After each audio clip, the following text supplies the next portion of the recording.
ಶಂಕರಾಚಾರ್ಯ ಚಿದಾನಂದ ರೂಪ ಶಿವೋಹಂ ಅಂತ. ಮುಂದಿನ ಎರಡು ಹೇಳಕ್ ಹೇಳಿಲ್ಲ ಅವರು. ನಿತ್ಯ ಪೂರ್ಣ ಹೇಳೋದಿಲ್ಲ. ನಿಮ್ ಇದರಲ್ಲಿ ಸ್ತೋತ್ರ ಮಾಡ್ತಿರಲ್ಲ, ಚಿದಾನಂದ ರೂಪ ಶಿವೋಹಂ. ಉಳಿದಿದ್ದು ತಾನ ಇರ್ತಾವ, ಅವನೇನು ಗಳಿಸಿಕೊಳ್ಳೋದಲ್ಲ. ಇದನ್ನು ಮಾತ್ರ ಅನುಭವ ಮಾಡ್ತೇವೆ. ಅದರಲ್ಲಿ ಪ್ರಥಮವಾದದ್ದು ಇರವು. ನಾವು ಇರಾವು. ನಾವು ಅಂದ್ರೆ ಈ ಅಹಂಕಾರ ಅಲ್ಲ, ತ್ರಿಕಾಲಾಬಾಧಿತವಾದ ಒಂದು ಸತ್ ಐತಿ, ಅದಕ್ಕೆ ಆತ್ಮ. ಆತ್ಮ ನಾವು. ಅವಾಗ ಈ ಸಮಸ್ಯೆ ಬರೋದಿಲ್ಲ. ಯಾವ ಸಮಸ್ಯೆ ಬರೋದಿಲ್ಲ? ಹಿಂದಿದ್ದಿಲ್ಲ, ಈಗ ಅದೀವಿ, ಮುಂದೆ ಹೋಗ್ತೀವಿ ಅನ್ನೋದು ಅಳಿಸಿ ಹೋಗ್ಬಿಡ್ತದ. ಯಾಕೆ? ನಾವು ಆತ್ಮ, ನಾವು ಸದ್ರೂಪ. ಅದು ಹಿಂದಿತ್ತು, ಈಗ ಬಂತು ಅಂತಲ್ಲ, ಯಾವಾಗಲೂ ಇರೋದದು. ದೇವ ಸತ್ತದು. ಅದನ್ನ ಯಾರೂ ಏನೂ ಬದಲಾವಣೆ ಮಾಡ್ಲಿಕ್ಕೆ ಬರೋದಿಲ್ಲ. ಇಲ್ಲಿ ದೃಷ್ಟಿ ಇಟ್ಕೊಂಡು ತ್ರಿಕಾಲಾಬಾಧಿತ ಅಂದಾರ. ಪ್ರಪಂಚದ ದೃಷ್ಟಿ, ನಮ್ಮ ಮನಸ್ಸಿನ ದೃಷ್ಟಿ ಇಟ್ಕೊಂಡು ಹಂಗೆ ಹೇಳ್ಯಾರ. ಅದು ಮೊದಲೂ ಇತ್ತು, ಇಲ್ಲ ಅನ್ನುವಾಗ್ಲೂ ಇರ್ತತಿ, ಆಮೇಲೆ ಇವು ಎಲ್ಲ ಹೋದ ಮೇಲೂ ಇರ್ತತಿ. ದೇಹ ಮನಸ್ಸುಗಳು ಹೋಗಿ ಬರೋ, ಅವು ಈ ಅಸ್ತಿತ್ವದಂಗೆ ಇರೋವಲ್ಲ. ಸದ್ರೂಪ ಹೆಂಗೈತಿ ಹಂಗೆ ಇರೋವಲ್ಲ ಇವು. ಇವಕ್ಕ ಅಸ್ತಿತ್ವ ಇಲ್ಲ. ಇದಕ್ಕೆ ಅಸ್ತಿತ್ವ ಕೊಟ್ಟಿರೋದು ಮನಸ್ಸು. ನಾವು ತಿಳ್ಕೊಂಡಿರೋದು ಸೃಷ್ಟಿ ಆಗೈತಿ, ಅದನ್ನ ಅನುಭವಿಸ್ಬೇಕು. ಇಲ್ಲ ಇಲ್ಲ, ನೀವು ಚೆನ್ನಾಗಿ ಗುರುಗಳಿಂದ ಜ್ಞಾನವನ್ನ ಕೇಳಬೇಕು. ಮೊದಲು ಪ್ರಾರಂಭದಲ್ಲಿ ಅದು ಸಂಶಯ ಬಂದ್ರು, ಚಿಂತನ ಮಾಡ್ತಾ ಮಾಡ್ತಾ ಎಷ್ಟು ಸತ್ಯ, ನಾನು ಹಿಂದಿದ್ದವನಲ್ಲ. ನಾ ದೇಹದ ಅಭಿಮಾನದಿಂದ ಹಂಗೆ ಹೇಳ್ತೇನೆ, ದೇಹವೇ ನಾನು, ದೇಹಲ್ದೇ ನಾನು ಅಂತ ಬಹಳ ಮೈಗೂಡಿ. ಇವರು ಅನಧಿಕಾರಿಗಳು. ಕೇಳ್ತಾ ಕೇಳ್ತಾ ಇವರು ಅಧಿಕಾರಿಗಳಾಗ್ತಾರೆ. ಅಧಿಕಾರಿಗಳಾದ ಕೂಡ್ಲೆ ಈಗಷ್ಟ ಇದ್ದವನಲ್ಲ ನಾನು, ಎಂದೂ ಇದ್ದವನು, ಈಗೂ ಅದೀನಿ, ಮುಂದಿದ್ದೀನಿ ಅಂತ ಜ್ಞಾನ ಸ್ಫುರ್ಸಾಕ್ ಶುರುವಾಗ ಪದೇ ಪದೇ ಚಿಂತನ ಮಾಡೋದರಿಂದ ಆ ಬ್ರಹ್ಮ ಅಥವಾ ಜ್ಞಾನ ಇದರ ರಾಶಿ ತಾನೇ ಇದೆ. ಅದನ್ನ ಸ್ಫುರಿಸ್ಲಿಕ್ಕೆ ಯಾವ್ದು ಕೊಡುದಿಲ್ಲ? ಮನುಷ್ಯನ ತಪ್ಪು ತಿಳುವಳಿಕೆ, ಅಹಂಕಾರದ ತಪ್ಪು ತಿಳುವಳಿಕೆ. ಈ ಅಹಂಕಾರವೇ ನಾನನ್ನು ಭ್ರಮೆ ಎಷ್ಟೈತೆ ಅಂದ್ರ, ನಾ ಇಲ್ದ ಏನೂ ಇಲ್ಲ ಅಂತತಿ. ಅದು ಹೆಂಗ್ ಸಾಧ್ಯ? ಅಹಂಕಾರ ಇರ್ತತಿ, ಹೋಗ್ತತಿ. ಅದಕ್ಕೆಲ್ಲಿ ಸ್ವಂತ ಅಸ್ತಿತ್ವ ಐತಿ? ಅದಕ್ಕೆ ಬಹಳ ಮನಸ್ಸು, ಅದಕ್ಕೆ ಬಹಳ ಪ್ರಾಶಸ್ತ್ಯ ಕೊಡ್ತದ. ನಾವು ಹೆಚ್ಚು ಸಾಯುವವರೆಗೂ ಮನಸ್ಸಿನಲ್ಲೇ ಬದುಕ್ತೀವಿ. ದೇವರ ಸಂಪರ್ಕ ಇರೋದಿಲ್ಲ. ಪ್ರಯತ್ನ ಮಾಡ್ತೀವಿ, ಅದು ನಾವು ಭಾವಿಸಿದ ದೇವರ ಸಂಪರ್ಕ. ಮಂತ್ರ ಹೇಳ್ತೇವಿ, ಓಂ ನಮಃ ಶಿವಾಯ ಅಂತೀವಿ, ಲಿಂಗ ಹೇಳ್ತೇವಿ, ಏನೇನೆಲ್ಲ ಹೇಳ್ತೀವಿ. ಅದಕ್ಕೆ ಹಂಗ ಅವು ಎಲ್ಲ ನಾವು ಭಾವಿಸಿದ ದೇವರು. ನಿಜವಾದ ದೇವರೊಂದೈತಿ, ಅದು ಏನೂ ಆಗುವುದಿಲ್ಲ. ಅದು ಇರೋದು, ಇಲ್ದಂಗ್ ಮಾಡಕ್ ಬರುವುದು. ನಾನು ಇಲ್ದಂಗ್ ಮಾಡ್ತೀನಿ ಅನ್ನೋದಕ್ಕಿಂತ ಮೊದ್ಲೇ ಇರ್ತದೆ. ಅದು ಏನ್ ಮಾಡಿದ್ರು ಈ ಮನಸ್ಸು ಇವುಗಳಿಂದ ನಾಶ ಆಗುತ್ತೆ. ಮನಸ್ಸು ಬೇಕಾದಷ್ಟು ಕಷ್ಟಪಡ್ಲಿ, ಬುದ್ಧಿ ಬೇಕಾದಷ್ಟು ಚಿಂತಿಸ್ಲಿ, ಅದನ್ನ ಇಲ್ದಂಗ್ ಮಾಡಕ್ ಬರುದಿಲ್ಲ. ಅಷ್ಟೇ ಅಲ್ಲ, ಅದರ ಆಧಾರದಲ್ಲೇ ಇವು ಇಷ್ಟು ಬದುಕೊಂಡಿರೋದು. ಅದ ಆಧಾರ ಅಸ್ತಿತ್ವಕ್ಕೆ. ಈಗ ನೀವು ಸಿನಿಮಾದಲ್ಲಿ ಅಲ್ಲಿ ರಾಜಕುಮಾರ್ ಇದಾನ ಅಂತೀರಿ, ಸಿನಿಮಾ ನೋಡುವಾಗ ಏನೆಲ್ಲ ಇದನ್ ಮಾಡ್ತಾನ ಅಂತೀರಿ. ಸರಿ ಇದಿಲ್ಲೋ? ಏನೋ ಇದು ಮುಖ ಪಾಪ ಬಾಳ ಏನೋ ಎಲ್ಲ ಕಳ್ಕೊಂಡ್ ಬಂದೀನಿ ಅನ್ನೋರ ಕೂತಿ. ಅದಕ್ಕೆ ಎಲ್ಲ ಇರ್ತದಲ್ಲ ಸಿನಿಮಾದಲ್ಲಿ ಮಾಡೋದಿಲ್ಲ. ಏನವನು ರಾಜಕುಮಾರನಾಗ ಮಾಡ್ತಾನ, ಬಿಕಾರಿ ಆದಾಗ ಬಿಕಾರಿ ಹಂಗ ಮಾತಾಡ್ತಾನ. ಇಲ್ಲ, ಸಿಟ್ಟು ಬಂದಾಗ ಓಹೋ ಅಂತ ಅನ್ನೋಂಗ್ ಮಾತಾಡ್ತಾನ. ಅವು ಎಲ್ಲ ಹೊರಗೆ ಹೊರಗೆ ಹೊರಗೆ. ಅವನ ನಿಜ ಸ್ವರೂಪದಲ್ಲಿ ಅವನೇನದ ರಾಜ್ಕುಮಾರ್ ಅಂತ ಏನಿದಾನ, ಅವನಿಗೆ ಅದ್ರ ಪರಿಣಾಮ ಏನ್ ಮಾಡ್ತತಿ? ಆದ್ರೆ ಅವನು ಅದ್ರ ಜೊತೆಗೆ ತಾಧ್ಯಾತ್ಮ ಹೊಂದಿಬಿಟ್ಟಿದ್ರೆ ಅನಿಸ್ತಂಗಾಕತಿ. ಆಗೋದಿಲ್ಲ, ಅನಿಸ್ತಂಗಾಕತಿ. ಹಂಗ ನಾವು ದೇಹಕ್ಕ ಮನಸ್ಸಿಗೆ ತಾಧ್ಯಾತ್ಮ ಹೊಂದಿಬಿಟ್ಟೆ. ಅದಕ್ಕ ದೇಹಕ್ಕಾಗುದೆಲ್ಲ ನನಗೆ. ಇದು ಇಷ್ಟು ಇನ್ನು ಬಹಳ ಕಡಿಮೆ ಇದು. ಮುಂದೆ ಸಂಸಾರ ಬೆಳೀತಿತ್ತಲ್ಲ, ಮಗನಿಗಾಗಿದ್ದೆಲ್ಲ ತನ್ನ ಮೈ ಮೇಲೆ ಬರುತ್ತ ನೋಡು, ಹೆಂಡತಿ ಮಕ್ಕಳಿಗಾಗಿದ್ದೆಲ್ಲ ತನ್ನ ಮೈ ಮೇಲೆ ಬರುತ್ತ ನೋಡೋದು. ಯಾಕೆ ಹಿಂಗಳಾಕತ್ತೀರದ್? ಏನ್ ಗುರುಗಳೇ, ಮನ್ಯಾಗ ಒಬ್ರು ಯಾರು ಹೇಳೋಂಗಿಲ್ಲ ಕೇಳೋಂಗಿಲ್ಲ. ನನ್ನ ಮಾತಂತೂ ಯಾರು ಕೇರೇ ಮಾಡೋದಿಲ್ಲ. ಎಷ್ಟು ತಾಧ್ಯಾತ್ಮ ಹೊಂದಿದೆ. ಅವ್ರ ಏನಾರ ಮಾಡ್ಕೊಳಕ ನೀನ್ ಯಾಕೆ ತಣ್ಣಗಿರುವುದಿಲ್ಲ? ಅದ್ ಹೆಂಗಿರ್ತೀರಿ? ಇದ್ದು ತೋರ್ಸ್ರಿ ನನಗೆ ಅಂತ ನಾವು. ಇಲ್ಲ, ಅದೇ ಸಂಸಾರ. ಕ್ಷಣ ಕ್ಷಣಕ್ಕೂ ಸಮಾಧಾನ ಇರುವುದಿಲ್ಲೋ. ಮನೆಯಲ್ಲಿ ಒಂದು ಘಟನೆ ಆಯ್ತು ಅಂದ್ರೆ ಏನ, ಒಬ್ಬರು ಜೋರಾಗಿ ಮಾತಾಡ್ಬಿಡ್ಲಿ, ಇಡೀ ಮನೆನೇ ಡಿಸ್ಟರ್ಬ್ ಆಗಿಬಿಡ್ತದೆ. ಮನಸ್ಸು ಡಿಸ್ಟರ್ಬ್ ಆಗುದಾದ್ರೆ ನಿಮ್ ಮನಸ್ಸು ಡಿಸ್ಟರ್ಬ್ ಆಗತ್ತೆ. ಯಾಕೆ ನನ್ನ ಮೇಲೆ ದಬ್ಬಾಳಿಕೆ ಮಾಡೋದು? ನನಗವ್ರಿಗೆ ನನ್ನಂಗ ಅಲ್ಲೇನವ್ರು, ಅವ್ರು ನಾನು ಒಂದೇ ಅಲ್ಲೇ. ನನ್ನ ಮೇಲೆ ಏನ್ ಅಧಿಕಾರ ಮಾಡೋದು? ಅಕಸ್ಮಾತ್ ಅಲ್ಲಿ ಅವ್ರ ತಂದೆ ತಾಯಿ ಅವ್ರ ಗೌರವದಿಂದ ಹೇಳಾಕ ಅವ್ರೇನ್ ಬೇಕಾದ್ದು ಹೇಳಿ ನನಗ್ ಬೈಲಿ, ನೀ ಬೈಬೇಡ, ನೀ ಏನ್ ಹೇಳ್ಬಾರ್ದು, ಅಲ್ಲೇ ಮಕ್ಕಳ ಇದಕ್ಕೆ ಕಾರಣ ಮನಸ್ಸು ಅಥವಾ ಅಹಂಕಾರ. ಇದಕ್ಕೆ ಕಾರಣ ಏನು? ಅಹಂಕಾರ, ಮನಸ್ಸು ಕಾರಣ. ಅದು ಪ್ರತ್ಯೇಕ ಇರ್ತತೆ ಶಂಕ, ಆದ್ರೆ ಅದು ಪ್ರತ್ಯೇಕ ಇಲ್ಲ. ಯಾವುದು? ಮನಸ್ಸಾಗಲಿ, ಇವು ಎರಡು ಕೊನೆಗೆ ಪ್ರತ್ಯೇಕ ಉಳಿತಾವ. ಒಂದು ಮನಸ್ಸು, ಒಂದು ದೇಹ. ಪರಮಾತ್ಮ ಅನುಭವ ಆದ್ಮೇಲೆ ಈ ಪರಮಾತ್ಮ ನಿಮ್ಗೆ ಸುದ್ದಿಲ್ಲ. ಬರೇ ನಿಮ್ ಪರಮಾತ್ಮ ಯಾವುದು? ಮನಸ್ಸು. ನಿಮ್ ಪರಮಾತ್ಮ ಯಾವುದು? ದೇಹ. ಅದಕ್ಕೆ ಹೊಟ್ಟೆ ತುಂಬಾ ಕೊಡಬೇಕು, ಬೇಕಾದಷ್ಟು ವ್ಯಾಯಾಮ ಮಾಡ್ಬೇಕು, ಮತ್ತು ತನ್ನ ದೇಹ ಹೇಳ್ದಂಗ ಎಲ್ಲರೂ ಕೇಳ್ಬೇಕು. ಇಲ್ಲ, ಆಮೇಲೆ ಅದು ದೇಹ ಮನಸ್ಸು ಬೆರೆತುಕೊಂಡಿರ್ತಾವ, ಒಂದಾಗಿ ಅದನ್ನ ಬೇರೆ ಮಾಡಕ್ ಬರುದಿಲ್ಲ. ಗುರುಗಳಿದ್ದಾರಲ್ಲ, ನಾವು ಬ್ರಹ್ಮನನ್ನ ಅರಿಬೇಕಲ್ಲ. ಇದು ಯಾವುದೂ ಅಲ್ಲದು. ಇದರಲ್ಲಿ ಎಷ್ಟರ ಕುಟ್ಟಿನ, ಬರೇ ತೌಡು ಕುಟ್ಟಿದಾನೆ ನೋಡು. ತೌಡ್ ಹಿಂಗ್ ಕುಟ್ಟಿ ಏನಾಕತ್ತೆ ಶಂಕರ್? ಏನೂ ಆಗುದಿಲ್ಲ, ಏನೂ ಆಗುದಿಲ್ಲ. ತೌಡ್ ಏನಾರ ಇದಾಕತೆ, ನೀವ್ ಕುಟ್ಟಿದ ಕೈ ನೋವು ಆಕತಿ, ಇದಾಕತ್ತೆ, ಅಷ್ಟಿದೇನೂ ಆಗೋದಿಲ್ಲ. ಅದನ್ನ ನಿಜಗುಣ ಶಿವಗಳು ಹಂಗೆ ಹೇಳ್ತಾರೆ, ಬರೀ ತೌಡ್ ಕುಟ್ಟಿದಂಗೆ ಮಾಡ್ತೀವಿ ನಾವು ಅಂತ. ಅದಕ್ಕ ಇವು ಎಲ್ಲವೂ ಜ್ಞಾನದಿಂದ. ಬಾಳೇನು ಕಷ್ಟಪಡಬೇಡ್ರಿ, ಗುರುಗಳ ಮಾತು ತನ್ಮಯವಾಗಿ ಕೇಳಿ. ಅವೆಲ್ಲ ಉಪನಿಷತ್ತಿನ ಋಷಿಗಳ ಮಾತು, ಇವ್ರು ಸ್ವಂತದ್ದಲ್ಲ. ಗುರುಗಳು ಏನ್ ಮಾತಾಡ್ತಾರಲ್ಲ ಅವ್ರು ಸ್ವಂತದ್ವಲ್ಲ. ಅವರು ಸ್ವಂತ ಅನುಭವ ಮಾಡಿಕೊಡ್ತಾರೆ ಗುರುಗಳ ಕರುಣೆಯಿಂದ, ಅವಾಗ ಸ್ವಂತ ಅನುಭವ. ಅಹಂಕಾರ ಹೋಗ್ಬೇಕು, ನಷ್ಟ ಆಗ್ಬೇಕು. ನಮ್ಮ ಜೀವನ ಎಲ್ಲ ಅದರಲ್ಲೇ ಕೇಂದ್ರೀಕೃತ ಆಗೈತೆ, ಅಹಂನಲ್ಲೇ. ನಿಮಗೇನ್ ಕೇಳಿದ್ರು ನಾ ಮಾಡಿದೆ, ನಾ ಹೋದೆ, ನಾ ಇದು ಮಾಡಿದೆ ಅಂತ ಇರ್ತೀವಿ. ಅಪ್ಪವ್ರಿಗಿದು ಐತೇನೋ ಅಂತ ನಾನು ಬಹಳ ಸಲ ಪರೀಕ್ಷೆ ಮಾಡ್ತಿದ್ದೆ. ಅದಕ್ಕೆ ನಾವಾದ್ರೆ ತಡ ಉತ್ತರ ಕೊಟ್ಬಿಡ್ತೀವಿ. ಯಾಕೆ? ಅಹಂಕಾರದ ಭೈ ಅಂತ ಬಂದ್ಬಿಡ್ತೈತಿ. ಅವ್ರ ಅಹಂಕಾರ ಇರ್ಲಿಲ್ಲ ಆದ್ರಿಂದ ಸುಮ್ಮನೆ ಹಂಗ ಅನಿಸ್ತ್ರಿ. ಹಿಂಗ ಹೇಳೋರು ನಾನ ಮಾಡಿದೆ ಅಂತ ಅಂತಿದ್ದೇನೇ ಇಲ್ಲ ಅವ್ರು.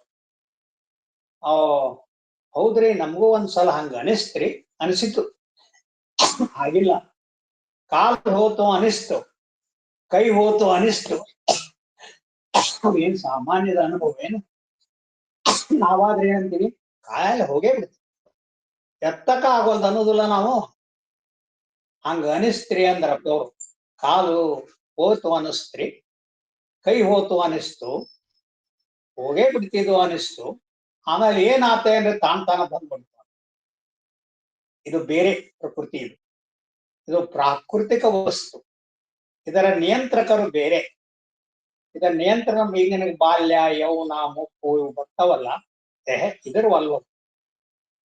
ಪ್ರಾಕೃತಿಕ, ಮಾನಸಿಕ. ಈ ಮನಸ್ಸಿಗೂ ಅಹಂಕಾರಕ್ಕೂ ಕನೆಕ್ಷನ್ ಐತಿ. ಅದ ಚಿಜ್ಜಡ ಗ್ರಂಥಿ. ಅಹಂಕಾರಕ್ಕೂ ಮನಸ್ಸಿಗೂ ಎಷ್ಟು ನಿಕಟ ಸಂಬಂಧ ಐತಿ ಅಂದ್ರ ಅದನ್ನ ಬೇರೆ ಮಾಡಿ ತೋರ್ಸೋದಿಕ್ಕೆ ಬರುದಿಲ್ಲ. ಅಕಸ್ಮಾತ್ ತೋರಿಸಿದ್ರ ನಮಗೆ ತಿಳಿಯೋದಿಲ್ಲ, ತಿಳಿದ್ರು ಅನುಭವಕ್ಕೆ ಬರೋದಿಲ್ಲ. ಎಷ್ಟು ಮಜಾ ಇದೆ. ವೇದಾಂತ ಬಹಳ ಸುಲಭ, ನಿಜವಾಗ್ಲು ಅತ್ಯಂತ ಸುಲಭ ಅಂದ್ರೆ ವೇದಾಂತ. ದೇವರನ್ನ ನಮ್ಮನ್ನ ದೇವ್ರ ಮಾಡ್ತಕ್ಕಂಥದ್ದು, ಉಳಿದದ್ದೆಲ್ಲ ದೇವರಲ್ಲ ಅಂತ ತೋರಿಸ್ತದ, ನಾವು ದೇವರಾಗಿ ಉಳಿತೀವಿ. ಅದು ದೇವ್ರ ಅಲ್ಲ ಅಂತ ತೋರಿಸ್ತದಲ್ಲ, ಅದರಿಂದ ಏನೂ ಆಗುದಿಲ್ಲ. ನಾವ ಅಲ್ಲ, ಅದರಿಂದ ನಮ್ಗೇನಾಗುತ್ತೆ? ಇವು ಉಳಿದಿದ್ದ ಆತ್ಮಜ್ಞಾನ ಆದ್ಮೇಲೆ ಮನಸ್ಸು ದೇಹ ಉಳಿತೈತಿ. ಈಗ ಅದ್ರ ಕನೆಕ್ಷನ್ ಯಾವುದು? ಡೈರೆಕ್ಟ್ ಕನೆಕ್ಷನ್ ಯಾವ್ದಿತ್ತು? ಅಹಂಕಾರ. ಅದು ಹೋಯ್ತು. ಜಡ ಗ್ರಂಥಿ ಅಂತ ಕರೀತಾರೆ. ಅದು ನಷ್ಟಕತೆ. ಅದು ನಷ್ಟ ಆಗುವುದಷ್ಟು ಸುಲಭ ಅಲ್ಲ. ಅದನ್ನ ಇಲ್ದಂಗ್ ಮಾಡ್ಕೊಳ್ಳೋದು ಸುಮ್ಮನೆ ಬುದ್ಧಿವಂತಿಕೆಯಿಂದ ಇದರಿಂದ ಹೇಳಬಹುದು. ಅನುಭವ ಇರೋದಿಲ್ಲ. ಅನುಭವ ಅಂದ್ರೆ ಏನು? ಅಹಂಕಾರನ ನಾಶ ಆಗಿ ಹೋಗ್ಬಿಡೋದು. ಅದ್ರ ಸುದ್ದಿನೇ ಇಲ್ಲ. ಬರೇ ದೇವರು ಉಳಿತ ನಮ್ಮ ಆಧಾರದಲ್ಲಿ. ನಾವಂದ್ರೆ ನಾವು ದೇಹ ಅಂತೀವಿ, ಮನಸ್ಸು ಅಂತೀವಿ. ಅವಾಗ ಕೇವಲ ದೇವರು ಉಳಿತ. ಅವಾಗ ನಾವು ದೇವರು. ದೇವರು ಎಲ್ಲಿ ಕೈ ಕಾಲು ಮನಸ್ಸು ಇವೆಲ್ಲವೂ? ಅಂತಃಕರಣವೇ ಇಲ್ಲ. ಆತ್ಮಜ್ಞಾನ ಆದ್ಮೇಲೆ ಈ ಮನಸ್ಸು ಸ್ವಲ್ಪ ಪ್ರಯತ್ನ ಮಾಡಬೇಕು. ನನ್ನ ನಿಜ ಸ್ವರೂಪವನ್ನು ಕಂಡುಕೊಳ್ಳುವುದಕ್ಕೆ ಗುರುಗಳೇನ್ ಹೇಳ್ತಾರಲ್ಲ, ಅದರ ಪ್ರಯತ್ನ ಮಾಡ್ತಿರ್ಬೇಕು.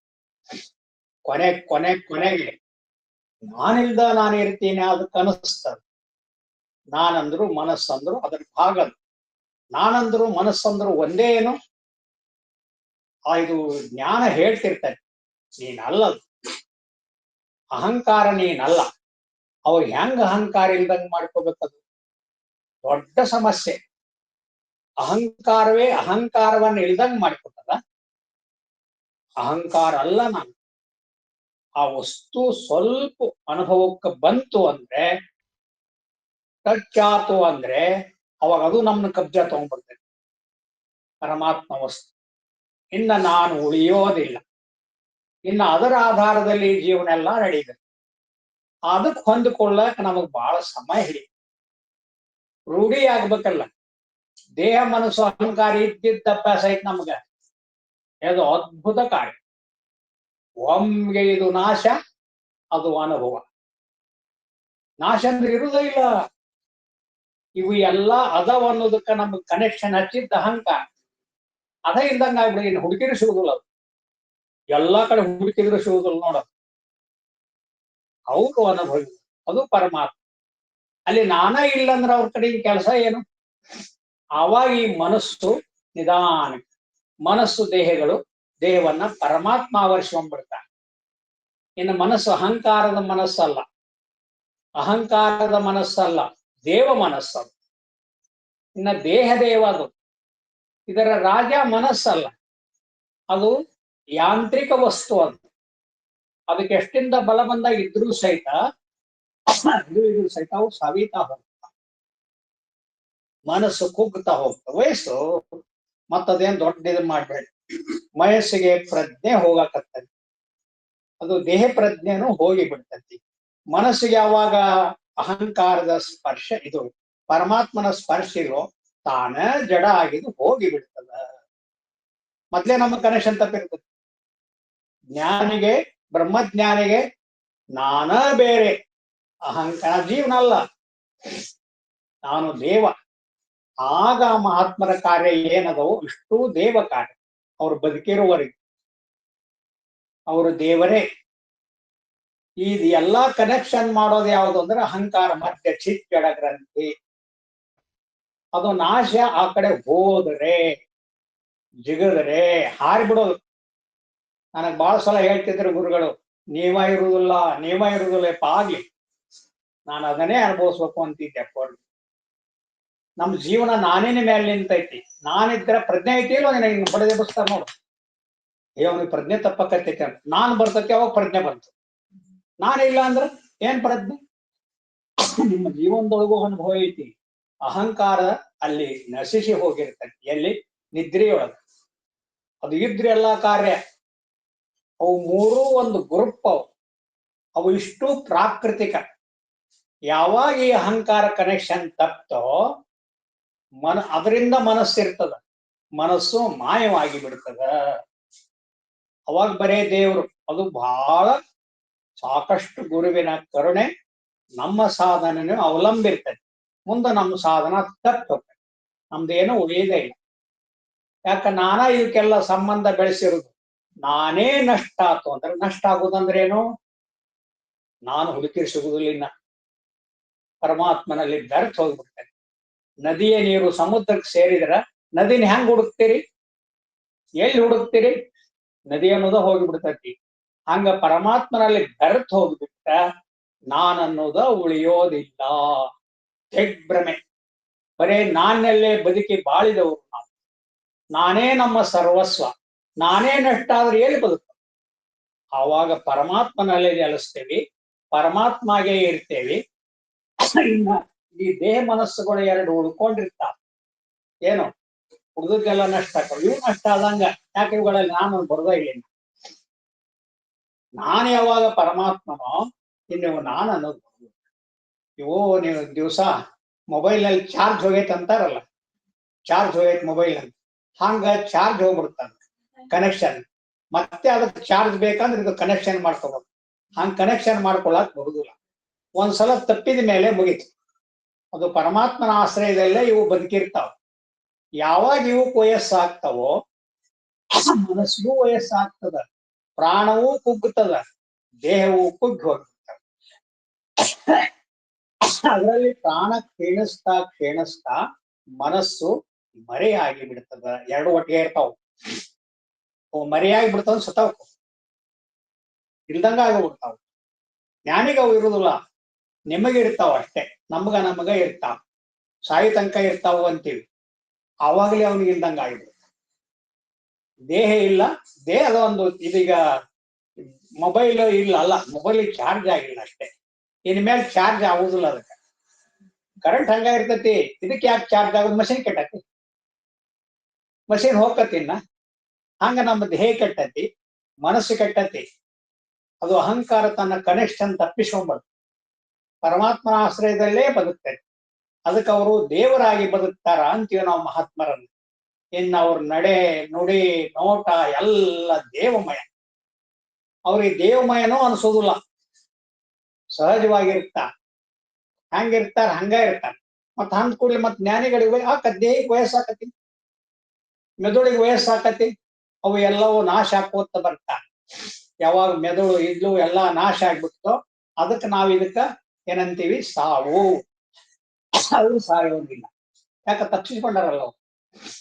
ಈಗ ಮೊಬೈಲು ಕನೆಕ್ಷನ್ ತಪ್ಪಂದ್ಮೇಲೆ ಇದು ಸತ್ತೋಕತಿ. ಪಾಪ ಬಾಳ ದಿವ್ಸ ಉಪಯೋಗ ಮಾಡಿರ್ತಾರ. ಎಲ್ಲ ಅದು ಒಂದೊಂದ ನರಗಳು ಹೋಗಿರ್ತಾವು. ಕರೆಂಟ್ ಏನಾಗ್ತದೆ? ಅದು ಕನೆಕ್ಷನ್ ತಪ್ಪು. ಅದ ಬೇರೆ, ಇದ ಬೇರೆ. ಈಗ ನಾವು ದೀರ್ಘವಾಗಿ ಪರಮಾತ್ಮ ಅರಿತು ನಾವನ್ನೋದು ಉಳಿಯುವುದಿಲ್ಲ, ಮನಸ್ಸನ್ನೋದು ಉಳಿಯುವುದಿಲ್ಲ, ಏನೂ ಉಳಿಯುವುದಿಲ್ಲ. ಬರೇ ದೇವರು ದೇವರು ದೇವರು ದೇವರು. ಅದು ಆನಂದಮಯ. ಅದನ್ನ ಯಾವುದಕ್ಕೂ ಮೆಲಕ್ ಹಾಕಕ್ ಬರುದಿಲ್ಲ. ಇನ್ನ ಮನಸ್ಸ ಉಳಿದಿರುದಿಲ್ಲ, ಅಲ್ಲಿ ಇನ್ನೇನ್ ಮೆಲಕ್ ಹಾಕ್ತಾನ? ಅಲ್ಲಿ ಬರೇ ದೇವರು. ಸಚ್ಚಿದಾನಂದ ಸಾಗರದಲ್ಲಿ ಬೆರೆತು ಹೋಗ್ಬಿಡ್ತಾರೆ. ಆದ್ರೆ ಬೆರೆತು ಹೋಗ್ಯಾರಂದ್ರೆ ಅದೇ ಆಗಿರುತ್ತ.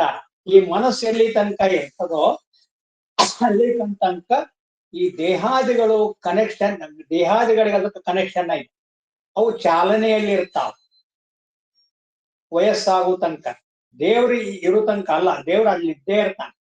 ಇವನು ಸತ್ಲಿ, ಇವು ಎಲ್ಲ ಹೋಗ್ಲಿ, ಏನಾರ ಮಾಡ್ಲಿ, ದೇವರು ತಾನೇ ತಾನಾಗಿರ್ತಾನ. ಆ ದೇವರಾಗಿರ್ತೀವಿ ನಾವೀಗ. ಅಲ್ಲಿ ಏನೋ ಇದ್ದೇ ಇಲ್ಲ, ಸುಮ್ಮನ ಆನಂದ, ಸಚ್ಚಿತ್ತಾನಂದ. ಅದು ಬರೀ ಶಬ್ದ ನಾವ್ ಹೇಳೋದು, ಅದು ಕೂಡ ಒಳಗೆ ಹೋಗೋದಿಲ್ಲ. ಅಷ್ಟು ದೊಡ್ಡ ವಸ್ತು ಬ್ರಹ್ಮ. ಆದ್ಮೇಲೆ ಮುಗೀತು. ಇವು ಇನ್ನ ಮುಪ್ಪಾಕೋತ್. ಆದ್ರೆ ಇವ್ರು ಇರ್ತಾರಲ್ಲ, ಅವರು ಆತ್ಮದಲ್ಲಿ ಇರ್ತಾರಲ್ಲ, ಮಧ್ಯೆ ಇದ್ರು. ಈಗ ಅಹಂಕಾರ ಕಳ್ಕೊಂಡು ಪೂರ್ಣ ಪರಮಾತ್ಮ. ಆ ಪರಮಾತ್ಮದಿಂದ ಅವ್ರು ಮಾಡೋದು, ನೋಡೋದು, ಕೇಳೋದೆಲ್ಲ ಪರಮಾತ್ಮ. ಆ ದೇಹ ಇವು ಹೋದ ಮೇಲೆ ಮೊದ್ಲೇ ಪರಮಾತ್ಮ ಇದ್ರ ಇವು ಪ್ರತಿಬಿಂಬ ಮಾಡ್ತಿದ್ವಾ? ಮಾಡೋ ಹೋದ್. ಈಗ ಕರಡಿ ನೋಡ್ತಿರ್ತೀವಿ, ನಮ್ ಪ್ರತಿಬಿಂಬ ಮಾಡ್ತೀವಿ. ಕರಡಿ ಹೋದ್ರೆ ನಾವು ಹೋಗ್ತೀವಿ? 10,000 ಕರಡಿ ಹೋಗ್ಲಿ ನಮ್ಗೇನಾಗ್ತದೆ? ಹಂಗಿದೊಂದು ಕನ್ನಡಿ ಇದ್ದಂಗೆ ಸಪ್ರೇಟ್ ಇದೆ, ಚಿದಾಭಾಸ ಅಂತ ಕರೀತಾರ. ಆ ಭಾಸನ ಹೋಗ್ಬಿಡುತ್ತೆ. ಚಿದಾಭಾಸ ಅಂದ್ರೆ ಚಿತ್ತಿನ ಆಭಾಸ. ಯಾವಾಗ ಕನೆಕ್ಷನ್ ಹೋಯ್ತೋ ಈ ಕನೆಕ್ಷನ್ ಬಂಧನ. ಅಹಂಕಾರ ನಮ್ಗಿಷ್ಟು ಕನೆಕ್ಷನ್ ಆಗೈತಿ, ಅದು ದೇವ್ರು ನೋಡೂ ಬರುದಿಲ್ಲ, ಪ್ರಜ್ಞೆನೂ ಬರುದಿಲ್ಲ. ನಾವು ಬರೀ ಅಹಂ ಪ್ರಜ್ಞೆ ಒಳಗಿರ್ತೀವಿ. ಬಹಳ ದೊಡ್ಡ ಧ್ಯಾನ ಮಾಡ್ತೀವಿ ಅದ ಮಾಡ್ತೀವಿ ಅಂತ ಬೇಕಾದ್ ಮಾಡಿ ಅದು ಅಹಂಕಾರ ಸೂಕ್ಷ್ಮ ಮಾಡು ಮಾಡಿ ಮಾಡು. ನಾನು ಹೇಳೋ ಪ್ರಕಾರ ನಿದ್ದೆಯಷ್ಟು ಧ್ಯಾನ ಯಾರು ಮಾಡ್ತಾರ? ಬೇಕಾದವನು ಕಷ್ಟಪಡ್ಲಿ, ಪ್ರಯತ್ನ ಮಾಡಿ, ದೊಡ್ಡ ದೊಡ್ಡ ಯೋಗಿಗಳಿರ್ಲಿ, ಏನಾರ ಇರ್ಲಿ, ನಿದ್ದೆಯಷ್ಟು ಆನಂದ ಅನುಭವಿಸಕ್ ಬರ್ತದೆ. ಮತ್ತೆ ನಿದ್ದೆ ಹಂಗಿರಾಕ್ ಬರ್ತದೆ, ಅಲ್ಲಿ ಮನಸ್ಸು ಅನ್ನೋದು ಸುದ್ದಿಲ್ಲ, ದೇಹನೂ ಸುದ್ದಿಲ್ಲ, ಪ್ರಪಂಚನೂ ಸುದ್ದಿಲ್ಲ, ನಾನ ಅನ್ನೋ ಪ್ರಜ್ಞೆ ಇಲ್ಲ. ಎಷ್ಟು ಅದ್ಭುತ ನೋಡಿದ್ರದು ಅವಿದ್ಯಾನಿದ್ರಿ ಅಂತ. ಇವು ಎಲ್ಲವನ್ನ ಕಳ್ಕೊಂಡ ಪರಮಾತ್ಮನಿಗೆ ಎಲ್ಲಿ ನಮ್ಮನ್ನು ಹುಡ್ಕೋದು? ನಾವನ್ನೋದು ಇಲ್ಲೇ ಇಲ್ಲ. ಬರೇ ಪರಮಾತ್ಮ ನಮ್ಮ ಆಧಾರ ಅಲ್ಲ, ನಾವೇ ಪರಮಾತ್ಮ ವಸ್ತು ಆಗಿ ಬಿಡ್ತೇವೆ. ಆವಾಗ ಇವು ಎಲ್ಲ ಹೋಗ್ತಾವು, ಇವು ಸವಿತಾವು. ಹೇಳಿದ್ನಲ್ಲ ಚಾರ್ಜ್ ಹಾಕ್ದಂಗ ಹೋಗ್ಲ, ಚಾರ್ಜರು ಹೋಗತ್ ಒಂದ್ಸಲ, ಮೆಷಿನ್ ಅಂತೂ ಹೋಗೇ. ಇದು ಮಷಿನ್ ಇದ್ದಂಗ ಅಷ್ಟೇ. ಮಷಿನ್ ಅಂದ್ರೆ ಅದರದೇ, ಅದು ಯಾವಾಗ ತನ್ನ ಇದು ಹೋಯ್ತು ಇದು ಹೋಗ್ತದ. ದೇಹ ತನ್ನಷ್ಟಕ್ಕೆ ತಾನು ಅದನ್ನ ಯಾರೂ ನಷ್ಟ ಮಾಡೋದು ಬೇಡ. ಮತ್ತ ಅದನ್ನು ಬಲಿಷ್ಠ ಮಾಡ್ತಂತೆ, ನಾವೇನ್ ಬಲಿಷ್ಠ ಮಾಡೋದು? ಅದೇ ಮಾಡ್ತದೆ. ಅದರ ಪ್ರಾರಬ್ಧ ಕರ್ಮ, ಅದರ ಚಟುವಟಿಕೆ, ಅದರ ಆಹಾರ ವಿಹಾರ, ಅದರ ಮೇಲೆ ಇರ್ತತೆ. ಅದು ತನ್ನಷ್ಟಕ್ಕೆ ತಾನೆ. ಈಗ ನೀವು ದೇಹ ಬೇಕಾದ ದೇವ್ರ ಕನೆಕ್ಷನ್ ಹತ್ತುದಿಲ್ಲ, ಅದು ವೀಕ್ ಆಗಿಬಿಡತ್ತೆ ಅಂತ ಅಲ್ಲ ಅಂತಿರ್ತೀರ. ತರಕಾರಿ ಇರ್ತಾರೆ ಎಲ್ಲ ಹೋದ್ಮ್ಯಾಗ ಎಲ್ಲ ಕೆಟ್ಟ ಹಂಗೆ ಕೆಟ್ಟ ಎಲ್ಲ ಹೋಗ್ಬಿಡ್ತಾವ. ಕಣ್ಣು ಹೋಗ್ತದ, ಕಿವಿ ಹೋಗ್ತದ. ನಮ್ಮ ಮೊದ್ಲೇ ಗೊತ್ತಾಗತ್ತೆ, ಆದ್ರೂ ನಾವು ಸರಿ ಮಾಡ್ಕೋತೀವಿ ಅಂತ ಹಠ ನಮ್ದು. ಅಂತಿರ್ತಿ ಕೇಳಿದ್ರು ಯಾರೇ ಯಾಕ್ರಿ ಆರೋಗ್ಯ ಹೆಂಗೈತಿ? ಸರಿ ಐತಿ ನಮ್ಗೆ, ಏನೋ ಒಂದ್ ಚೂರು ಇತ್ತು ಹೋಗ್ತದೇನೋ ಅಂತ. ಆದ್ರೆ ದೇಹ ಅನ್ನೋದ ಒಂದು ರೋಗ, ಇನ್ನು ಅದಕ್ಕೆ ಬರೋ ರೋಗ ಎಷ್ಟು ಅನ್ಭವಿಸುದು? ತನುರುಜ ಆಗರ ಅತಿ ದುಃಖ ಸಾಗರ. ಅದನ್ನ ಬಿಡಿಸೋಳದು ಎಷ್ಟು ಸೋಲು ಬೇಡಿದ್ರು ತನು ಭಾವ ಬಳಿಯೇ. ನಾ ದೇಹ ಅನ್ನೋದು ಹೋಗ್ಲಿ, ನಾನು ದೇವರು ಆತ್ಮ ಅನ್ನೋದು ಬರ್ಲಿ, ಎಲ್ಲಿರ್ತಾವು? ಆಮೇಲೆ ಇದಕ್ಕೆ ಹೋಯ್ತಲ್ಲ, ಮತ್ತ ಅವಾಗ ದೇಹ ಏನಾಗ್ತದೆ, ಇದೇನ ಆಕತಿ. ನಮ್ಮ ಅಪ್ಪವ್ರಂತ ಶ್ರೇಷ್ಠ ಮಹಾತ್ಮರಿದ್ರೆ ಯಾರು ಸುಟಾಕ್ಬಿಡಿ. ನಮಗೆ ಅಂತ ಮೋಹ, 3 ತಲೆ ನಮ್ಮನ್ನು ಪೂಜೆ ಮಾಡ್ಬೇಕು, 6 ತಲೆ 3 ತಲೆ ಹಂಗ ನಾನು ಸಮಾಧಿ ಮಾಡಿರಿ, ಉಪ್ಪು ಹಾಕ್ರಿ, ಅದನ್ನ ಹಾಕ್ರಿ, ಇದನ್ನ ಹಾಕ್ರಿ, ಎಲ್ಲ ಏನು ಉಪಚಾರ ಮಾಡೋದು? ಅದು ದೇಹಾಭಿಮಾನ. ಏನಿ ಬೇಕಾಷ್ಟು ಉಪ್ಪು ಹಾಕು, ಸಕ್ಕರೆ ಹಾಕು, ಬೇಕಾದ್ ಮಾಡು, ಕೊಳತು ನಾಶ ಆಗೋಕಡೆ. ಇವರೆಲ್ಲ ಸುಟ್ಟಿರ್ತಾರೆ ನೋಡ್ರಿ, ಅವಾಗೆ ತರಕ್ ಹೋಗ್ತಾರೆ, ಮೂಳೆಗಳು ಉಳ್ಕೊಂಡಿರ್ತಾರೆ ಅವು ಕೆಲವು ದಿವಸ ಇಲ್ಲ.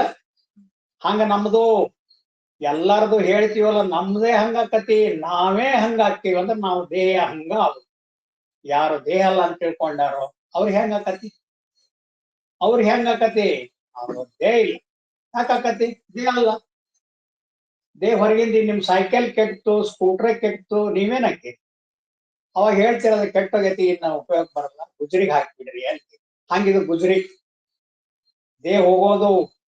ಇದರ ಮೇಲೆ ಅತಿಯಾದ ವ್ಯಾಮೋಹ ಇರೋದ್ರಿಂದ ನಮಗ ದುಃಖ ಆಕತಿ. ಯಾವಾಗ ನಾವು ಪರಮಾತ್ಮ ವಸ್ತುವಿನಲ್ಲಿ ತಾಧ್ಯಾತ್ಮ ಹೊಂದಿವೋ ವ್ಯರ್ಥ ಹೋಗ್ಬಿಟ್ವಿ, ನಾನು ಉಳಿಯೋದಿಲ್ಲ. ಇವನ ಹಳ್ಳ ಹೊಳೆ ಅಂತೀವಲ್ಲ, ಸಮುದ್ರ ಸೇರಿದ ಮೇಲೆ ಎಲ್ಲಿ ಹೊಳೆ ಇರ್ತತಿ, ಎಲ್ಲಿ ಹಳ್ಳ ಇರ್ತತಿ? ಹಂಗ ನಾವು ಸಮುದ್ರಕ್ಕೆ ಸೇರಿ ಬಿಡ್ತೀವಿ ಆತ್ಮ ವಸ್ತುವಿಗೆ, ಅಲ್ಲಿ ಪ್ರಜ್ಞೆನೇ ಹೋಗ್ಬಿಡ್ತದೆ. ಅಹಂ ಪ್ರಜ್ಞೆ ನಾಶ ಆಗಿ ಹೋಗ್ತತಿ. ಅಹಂ ಪ್ರಜ್ಞೆ ಕನೆಕ್ಷನ್ ಅದಕ್ಕಿತ್ತು, ಮನಸ್ಸಿಗಿತ್ತು. ಅಹಂ ಪ್ರಜ್ಞೆ ಹೋದ್ಮೇಲೆ ಅದಕ್ಕೆ ಕನೆಕ್ಷನ್ ಹಚ್ಕೊಳ್ಳೋದು. ಇನ್ನು ಬರೇ ಪರಮಾತ್ಮನಿಗೆ ಕನೆಕ್ಷನ್ ಹಚ್ಕೊಂಡು ಕೆಲವು ದಿವಸ ಬದುಕ್ತೆ. ಅದು ಮನಸ್ಸಿನಲ್ಲಿ ಸದಾಕಾಲ ಆಧ್ಯಾತ್ಮ, ಶಿಷ್ಟರು, ಗುರುಗಳು, ಬೋಧೆ ಅದು ಇರೋದರಿಂದ ಅದು ಸುಸಂಬದ್ಧ ಇರುವವರೆಗೂ ಮನಸ್ಸಿಗೂ ಇದಾಕತಿ, ವಯಸ್ಸಾಕತಿ. ಅದಕ್ಕೂ ರೋಗ ಬರ್ತದ, ಒಂದ್ ದಿವ್ಸ ಹೋಗೇ ಬಿಡ್ತತಿ. ಮನೋರೋಗ ಅಂತ ಹೇಳಿಲ್ಲ, ಹೆಚ್ಚಾಗಿ ಮನೋರೋಗ. ಅದರ ಮೂಲ ಮನೋರೋಗ ಅಹಂಕಾರ. ಪರಮಾತ್ಮ ಕೂಡ ಸ್ವಚ್ಛ ಅಲ್ಲ, ಪೂರ್ಣ ಸ್ವಚ್ಛ. ಅದೇನೋ ಅಂತ ನೋಡು, ವೈರ್ಲಿಂಗ್ ಮಾಡ್ಸಿದೀವತ್ತೆ ಗಾಡಿನ ಅಂತ, ಹಂಗಾಕತ್ತ ಯಾವ್ದ ಮನಸ್ಸು. ಹಾಗೆ ಪರಮಾತ್ಮ ಕನೆಕ್ಷನ್ ಈಗ ಇದು ಅಲ್ಲ. ಆದ್ದರಿಂದ ಅದು ಪರಮಾತ್ಮ ರೂಪವನ್ನು ತಾಳುತ್ತೆ. ಅಲ್ಲೇನು ಸಂಕಲ್ಪ ಬರ್ತದ, ಏನ್ ವಿಕಲ್ಪ ಬರ್ತದ, ಹೊರಗಿನ ಜಗತ್ತಿನೊಳಗೆ ಆಗಾಕತ್ತಾವ. ನೀನು ಒಳ್ಳೇದಾಕತಿ ಅಂದ್ರೆ ಸಾಕು, ಒಳ್ಳೇದಾಗ. ಅದಕ್ಕೆ ಅವ್ರ ಆಶೀರ್ವಾದ ಬೇಕು ಅಂತ ಹೋಗ್ತೀವಿ ನಾವು. ಅವ್ರು ಅನ್ನಬೇಕು ಅಂತ ನಾನು ಪದೇ ಅಂತಿದ್ದೆ. ಅವ್ರೇ ಅನ್ಬೇಕು, ಅವ್ರ ಶಿಷ್ಯ ಎಷ್ಟೇ ಬಂದ್ ಬುದ್ಧಿ ಹೇಳಿ ನಮ್ಗೆ ಸರಿಯಾಗಲ್ಲ. ಅಪೋರನ್ಲಿ ಮುಗೀತು. ನೀನು ಬೇಡ, ಓದೋದು ಬೇಡ, ಮುಗೀತು. ನೀನು ಅದನ್ನೆಲ್ಲ ಸಾಧನೆ ಮಾಡೋದು ಬೇಡ, ಮುಗೀತು. ಕೊನೆಯದು ಜಜ್ಮೆಂಟ್. ಅದರಂಗ ಆಶ್ರಯದಲ್ಲಿ ಯಾರು ಇರ್ತಾರ ಅವರು ದೇವರ ಆಶೀರ್ವಾದ. ದೇವರ ಸನ್ನಿಧಿ ಅದು. ಅದಕ್ಕೆ ಅವ್ರ ಮಹಾಲಿಂಗರ ಯಾವರ ಹೇಳ್ತಾರಲ್ಲ, ಬಹಳ ಚಂದ ಹಾಡ್ತೀರಿ ನೀವು ಅದನ್ನ ಪದವನ್ನ. ಇವ್ರು ಯಾರವರು ಎಲ್ಲಾ ನೀನೆ ಅಂತ ಹೇಳ್ತಿರ್ತೀರಲ್ಲ, ಮರಿಯನ್ನು ಬರವಲ್ದೇನು. ಆ ವಸ್ತು ನಾವಾಗಿರ್ಲಿ. ಮೈಲಾರಲಿಂಗ ದೇವರು ಹೇಳ್ತಾರೆ. ನಮ್ಮ ಬರ್ದೇವ್ ನೋಡ, ಪ್ರಿಂಟ್ ಮಾಡಿ ಅಲ್ಲಿ ಕಲಿದ್ರಲ್ಲ, ಅದರಲ್ಲಿ ಅವಾಗ ಎಲ್ಲಾ ದೇವರಾಗಿದ್ದ. ಅವಾಗ ಆ ಗುರುಗಳು ನೋಡೋದು ದೇವರು, ಕೇಳೋದು ದೇವರು, ಉಣ್ಣೋದು ದೇವರು. ಅದಕ್ಕೆ ನಾವು ಪ್ರಸಾದ ಅಂತ ಕರೀತೀವಿ. ಗುರುಗಳಿಗೆ ಪ್ರಸಾದ ಮಾಡಿಸ್ಬೇಕು. ನೀನು ಅಲಿದು ಪಾದವನಿಟ್ಟ ಸೊಲದ ಸೂಕ್ಷ್ಮ, ಅಲ್ಲೇನು ದೇವರದು, ಅದು ದೇವರ ದೇಹ ಆಗಿರ್ತದೆ. ಅಲ್ಲೆಲ್ಲ ವ್ಯಾಪಿಸ್ಕೊಂಡಿರ್ತದೆ ಪರಮಾತ್ಮ ದೇಹದೊಳಗೆ, ಎಲ್ಲದರೊಳಗೆ. ಅದು ಇನ್ನವ್ರ ಮ್ಯಾನೇಜ್ಮೆಂಟ್ ಮಾಡೋದಾದ್ರ ಅಹಂಕಾರ ಅಲ್ಲ, ಇನ್ನವ್ರ ದೇವರೇ ಎಲ್ಲ ನಿಯಂತ್ರಣ ಮಾಡ್ತಾನೆ ನಮ್ದೆಲ್ಲ. ಇದು ನಷ್ಟ ಆಗಿರ್ತೈತಿ. ಅಹಂಕಾರ ಸ್ವಲ್ಪ ಅದ ಬೇರೆ ಪ್ರಕೃತಿ. ಅದು ಇದ್ದಂಗ ನಮಗ ಜಾಯಿಂಟ್ ಆಗ್ಬಿಟ್ಟತ್ ಅನ್ನುವಂಗಿರ್ತೈತಿ. ಯಾವಾಗ ಸತ್ಯವನ್ನ ಅರಿತೀವೋ ಅವಾಗ ಬೇರೆ ಆಗ್ಬಿಡ್ತೈತಿ. ಅದಕ್ಕೆಷ್ಟು ವಯಸ್ಸು ಇರ್ತದ, ಅಷ್ಟು ದಿವಸ ಬದುಕ್ತದ. ರೋಗ ಈಗ ಇದ್ರ ಅದು ಅನುಭವಿಸ್ತದ. ಅಪೋರ್ ಅದಕ್ಕ ಏನೂ ಮಾಡಿಬೇಡ ಅಂದ್ರು. ಬಹಳ ಆಶ್ಚರ್ಯ ಅಂದ್ರೆ ಬಹಳ ಆಶ್ಚರ್ಯ. ಅವ್ರ ದೇಹ ಬಿಡೋ ತನಕ ಅಲ್ಲೇ ಇದ್ದೆ ನಾನು, ಹೋಗ್ಬೇಡ ಅಂದ್ರು. ಆ ದೇಹಕ್ಕೆ ನೀರ ಬೇಡ ಬೇಡ ಅಂದ್ರು. ಹಠ ಅಂದ್ರೆ ಹಠ. ಅವ್ರು ತಾವ ಆತ್ಮ ನೀರ್ ಕೊಡೋದು ಬದುಕತ್ತೆ, ನೀರ್ ಬೇಡ ಅಂದ್ರು. ಮುಂದದು ಉಸಿರಾಟಕ್ಕೆ ತೊಂದ್ರೆ, ಏನು ಮಾಡಬೇಡ ಅಂದ್ರು. ತಾನೇ ಹೋಗ್ತದೆ, ಅದಕ್ಕೆ ವಯಸ್ಸಾಗತ್ತೆ, ತಾನೇ ಹೋಗ್ತದೆ. ಇನ್ನ ದೇಹ ಕುಸಿತೈತೆ ಅವಾಗ. ಯಾವಾಗ ಉಸಿರಾಟ ಇಲ್ಲ, ಯಾವಾಗ ಅನ್ನ ಇಲ್ಲ, ಅದರ ಮೇಲೆ ಬದುಕಿರ್ತೈತೆ ಅದು. ಅದನ್ನ ಬದುಕಿಸ್ಕೋತ ಹೋಗಿರ್ತೈತಿ. ಆಮೇಲೆ ಇಳಿಸ್ಕೊಂತ ಬರ್ತೈತೆ ಅದು. ವಯಸ್ಸಾದ್ಮೇಲೆ ಈಗ ಅನ್ನನ ಸೇರುವುದಿಲ್ಲ ಅಂತಾರ. ಅದಕ್ಕೆ ಏನೇನೋ ತಗೋತಾರ, ಮತ್ ಸೇರಕತ್ತತಿ, ಮತ್ ಇಳಿಯಾಕತ್ತತಿ. ಯಾಕೆ ವಯಸ್ಸು ಹೆಚ್ಚು ಕಡಿಮೆ ಆದಂಗ ಮನಸ್ಸು ಹಂಗ ಹಾಕೋತ ಹೋಗ್ತದೆ. ಪ್ರಾಣಶಕ್ತಿನೂ ಕಡಿಮೆ ಆಗ್ತಾ ಹೋಗ್ತದೆ. ಒಂದ್ ದಿವ್ಸ ಒಂದು ಪ್ರಾಣಶಕ್ತಿ ಹೋಗಿ ಬಿಡ್ತದ, ಮನಸ್ಸು ಕರ್ಕೊಂಡು ಹೋಗತ್ತದು. ಅದೇ ಸೂಕ್ಷ್ಮ ಶರೀರ ಹೊರಗಡೆ ಹೋಗಿ ಮತ್ತೇನಾರ ಜನ್ಮ ಎತ್ತಿದ್ರ ಮತ್ತಲ್ಲಿ ತನ್ನ ಇದನ್ನೆಲ್ಲ ಬೀಸ್ತದೆ. ಹೋಗ್ಲೇ ಇಲ್ಲೇ ನಷ್ಟ ಆಗ್ಬಿಟ್ರ ಜ್ಞಾನಿಗಳ ಮನಸ್ಸು ಇಲ್ಲೇ ನಷ್ಟ ಆಗ್ಬಿಟ್ರ. ದೇಹ ಅಂತೂ ಹೊರಗೆ ನೋಡಿ ನಷ್ಟ ಆಗೈತಿ ಅಂತೀವಿ. ಮನಸ್ಸು ನಷ್ಟ ಆಗೈತಿ ಅಂತ ದೇಹವನ್ನ ಸುಡ್ತೇವಿ, ಮುಗಿತೀನ. ಬರೇ ಪರಮಾತ್ಮ ಮೊದ್ಲೇ ಪರಮಾತ್ಮ ಆಗಿರ್ತಾರ, ಮತ್ತೆ ಸುಟ್ಟ ಮೇಲೆ ಪರಮಾತ್ಮ ಆಗುದಿಲ್ಲ. ಯಾವಾಗ ಚಿಜ್ಜಡ ಗ್ರಂಥಿ ಹೋಯ್ತೋ ಅದು ನಷ್ಟ ಆಕತಿ. ನಷ್ಟ ಆಗುವುದು ಬಹಳ ದುರ್ಲಭ. ಅಂತ ಮಹಾತ್ಮನ ಪೂರ್ಣ ಕರುಣೆ ಅವ್ರು ನಮ್ಮ ಹೃದಯದಲ್ಲೇ ಇರ್ಬೇಕು. ಇರಲಿ ಎನ್ನ ಮಾನಸದಲ್ಲಿ ಅಂತಾರಲ್ಲ, ಹಾಗಿರ್ಬೇಕು ಗುರು. ಅಲ್ಲಿ ಏನು ಇಲ್ದಂಗ ಆಯ್ತು ಅಂದ್ರೆ, ಬರೇ ಗುರು ಇದ್ರೆ ಅವ್ರು ನಮ್ಮ ಮನಸ್ಸು ಆತ್ಮನ ಅನುಭವಿಸಕ್ ಒಲ್ದು. ಅಷ್ಟು ಶಕ್ತಿ ಇರೋದಿಲ್ಲ ಮನಸ್ಸಿಗೆ. ಅಷ್ಟು ಬಹಳ ದುರ್ಬಲ ಮನಸ್ಸು. ಅದು ಬರೀ ಹೊರಗಿನ ಚಿಂತೆ ಮಾಡಿ ಮಾಡಿ ಇನ್ನಷ್ಟು ದುರ್ಬಲ ಆಗುತ್ತೆ. ಯಾವಾಗ ಅಂತರಂಗಕ್ಕ ನಾನು ಆತ್ಮನನ್ನ ಅರಿಬೇಕು ಅಂತ ಹಠ ತೊಡ್ತದ, ಪದೇ ಪದೇಗೆ ಶ್ರವಣ ಕೇಳ್ತಿರಲ್ಲ, ಇದರಿಂದ ಬಲಿಷ್ಠ ಆಗ್ತದೆ, ಸಶಕ್ತ ಆಗ್ತದ, ಶುದ್ಧ ಆಗ್ತದ, ಸ್ವಚ್ಛ ಆಗ್ತದ. ಎಷ್ಟಾಕತ್ತೆ ಅಂದ್ರೆ ಪರಮಾತ್ಮನ ಅರ್ಥೇ ಬಿಡ್ತೀನಿ ಅನ್ನುವಷ್ಟು ಪ್ರಬಲ ಆಗ್ತದೆ. ಆವಾಗ ನಮ್ಮ ಅಂತರಂಗದ ಆತ್ಮವಸ್ತು ಇದೆಯಲ್ಲ, ಅದರ ಶಕ್ತಿ ಪ್ರಕಟ ಆಗ್ತದ. ಇದನ್ನೆಲ್ಲ ನುಂಗ್ಕೊಂಡ್ಬಿಡ್ತದ. ಮನಸ್ಸನ್ನ ಅಹಂಕಾರ ನುಂಗಿ ನೀರು ಕುಡಿತದಂತ ಕುಡಿದ್ಬಿಡ್ತದೆ. ನಮಗಿನ ಒಳಗಿನ ಪ್ರಜ್ಞೆ ಏನೂ ಉಳಿಯುವುದಿಲ್ಲ, ಸಾಧ್ಯನೇ ಇಲ್ಲ. ಆ ಆತ್ಮವನ್ನ ಅನುಭವಿಸಿದ ಮೇಲೆ ಇನ್ನು ಸರಳವಾಗಿ ನಾರ್ಮಲ್ ಅಂತಿರಲ್ಲ, ದೇಹದಲ್ಲಿ ನಾರ್ಮಲ್ ನಿಧಾನಕ್ಕೆ ಬರ್ತದ. ಆಮೇಲೆ ದೇಹ ಅನ್ನೋದು ಒಂದು ಐತಿ, ಅದು ನಾನು ಉಣ್ಬೇಕು ತಿನ್ಬೇಕು ಅನ್ನೋದು. ಉಣ್ಲಿರು ತಿನ್ನುದ್ರು ಇನ್ನು ಬದುಕ್ತಾರೆ. ಆದ್ರೆ ದೇಹ ಹಂಗಲ್ಲ. ಉಣ್ಬೇಕು ತಿನ್ಬೇಕು ತಿರುಗಾಡ್ಬೇಕು. ಅವು ಉಪಕರಣಗಳು. ಗುರುಗಳು ನನಗೆ ಪದೇ ಪದೇ ಹೇಳ್ತಿದ್ರು, ನೀವು ಹೇಳ್ತೀರಿ ಬಲ ಆಗುದಂದ್ರೆ ಏನು, ಇಂದ್ರಿಯಗಳು ಬಲಿಷ್ಠ ಇರ್ಬೇಕಂದ್ರೆ ಏನು, ಅವ್ರು ಉಪಯೋಗಿಸ್ರಿ ಬಲಿಷ್ಠ ಆಕ್ಕವಂತೀವಿ. ಅದು ಒಂದು ದೊಡ್ಡ ಆಶ್ಚರ್ಯ. ಕಾಲು ಸರಿಯಾಗಿ ಉಪಯೋಗಿಸ್ರಿ. ಉಪಯೋಗಿಸಂದ್ರೆ ಏನು ಅಂತಿದ್ದೆ ನಾನು. ಹಿಂಗ್ ಮಾಡ್ರಿ, ಅದ್ರ ಏನ್ ದೇಹ ಐತಿ ಇದನ್ನ ಮಾಡ್ರಿ, ಚಟುವಟಿಕೆ ಮಾಡ್ರಿ, ಎಲ್ಲಾ ಮಾಡ್ರಿ. ಇದನ್ನ ಬಾಳ ಹೇಳ್ತಿದ್ರು. ಹುಡುಗರಿಗೆ ಮಾಡಿಸ್ತಾರ ದಂಬೆ, ಇದು ಏನದು ಡಂಬೆ, ಮತ್ತೆ ಇನ್ನೊಂದ್ ಏನೋ ಮಾಡ್ತಿದಾರೆ ಇದನ್ನ ಎತ್ತಿ ಹಿಂಗ ಹಿಂಗ ಮಾಡಿಸ್ತಿದ್ರಲ್ಲ, ಅವು ಆ ಶಕ್ತಿ ಅವಕ್ಕೆ ಹೆಚ್ಚು ಬರ್ತದೆ. ನೀವು ದೇಹವನ್ನು ಎಷ್ಟು ಉಪಯೋಗಿಸ್ತೀರಿ ಅದಕ್ಕೆ ಶಕ್ತಿ ಬರ್ತದೆ, ನಿಮಗಲ್ಲ. ದೇಹಕ್ಕೆ ಶಕ್ತಿ ಬರ್ತದ, ಆರೋಗ್ಯ ಇರ್ತದ. ಅದು ಎಲ್ಲಿ ತನಕ ಶಕ್ತಿ ಇರ್ತದ ಅಲ್ಲಿ ತನಕ ಚೆನ್ನಾಗಿ ಉಪಯೋಗ ಮಾಡ್ರಿ. ಒಳ್ಳೆ ಒಳ್ಳೆ ಕಾರ್ಯಗಳನ್ನ ಮಾಡ್ರಿ ದೇಹವನ್ನು ಉಪಯೋಗಿಸಿ. ಹೌದಲ್ಲ? ಯಾಕೆ ಬೈತೀರಿ? ಒಳ್ಳೆ ಮಾತು ಮಾತಾಡ್ರಿ. ಯಾಕೆ ಕೆಟ್ಟದ್ ನೋಡ್ತೀರಿ? ಒಳ್ಳೇದ್ ನೋಡ್ರಿ. ಅಲ್ಲೇ ಒಳಗಾತಂದ್ರ ಎಲ್ಲವೂ ಪರಿಶುದ್ಧ. ಆಗ ಅವರು ದೇವರು. ಅವ್ರ ಹತ್ರ ಹೋಗಿ ಬೇಡಿಕೊಂಡ್ರ ನಾವು ಧನ್ಯ ಆಗಿ ಬಿಡ್ತೇವೆ. ಅವು ಕರ್ಮವನ್ನು ಸಹಿತ ತಿದ್ದುವ ಸಾಮರ್ಥ್ಯ ಅವರಿಗೆ. ಅದಕ್ಕೆ ಅವ್ರು ಸಿದ್ಧಾರೂಢ ಇದನ್ನ ಹೇಳ್ತಿರಲ್ಲ, ಏನು ತಿದ್ದುವಾತನೆ ಅಂತ ಬರ್ತದಲ್ಲಿ. ಏನ್ ತಿದ್ದುವಾತನೆ? ಹಸ್ತ ಮುದ್ರೆಯನ್ನು ತಿದ್ದುವಾತನೆ. ನಮ್ದೆಲ್ಲ ಮನಸ್ಸು ಹಸ್ತದೊಳಗೈತಿ, ಇದ್ರೊಳಗೈತಿ ಅಂತ ತಿಳ್ಕೊಂಡು ಇದರ ಪ್ರತೀಕ ಅಂತ ಹೇಳ್ತಾ, ಅದೊಂದು ದೊಡ್ಡ ಸಾಮುದ್ರಿಕ ಶಾಸ್ತ್ರ. ಕೈ ತೋರಿಸ್ತಾರ ನೋಡಿ ಹೋಗಿ, ನಮ್ ಜೀವನ ಹೆಂಗೈತಿ ಅಂತ. ಅವು ಗೆರೆ ನೋಡಿ ಹಿಂಗೈತಿ ಹಂಗೈತಿ ಅಂತ ಕೇಳ್ತಾರ. ಹಸ್ತ ಸಾಮುದ್ರಿಕ ಅಂತ ಪ್ರತಿಷ್ಠೆಯವನ್ನೆಲ್ಲ ಕೇಳ್ತಾರ. ಯಾತಕ್ಕ? ಈ ದೇಹ ಮನಸ್ಸುಗಳು ಒಳ್ಳೆ ಒಳ್ಳೆ ಅನುಭವಿಸ್ಲಿ. ಈಗಾಗ್ಲೇ ನಾವು ಒಳ್ಳೇದು ಯಾವ್ದು ಅಂತ ತಿಳ್ಕೊಂಡ್ಬಿಟ್ಟಿರ್ತೀವಿ ನಾವು. ದುಡ್ಡಿನೆಷ್ಟು ಒಳ್ಳೆಯದು ಯಾವುದೂ ಅಲ್ಲ. ಹೆಂಡತಿ ಎಷ್ಟು ಒಳ್ಳೆಯವಳು ಯಾರೂ ಅಲ್ಲ. ನನಗೆ ಅತ್ಯಂತ ಆತ್ಮೀಯರಂದ್ರೆ ನೇಣಿ.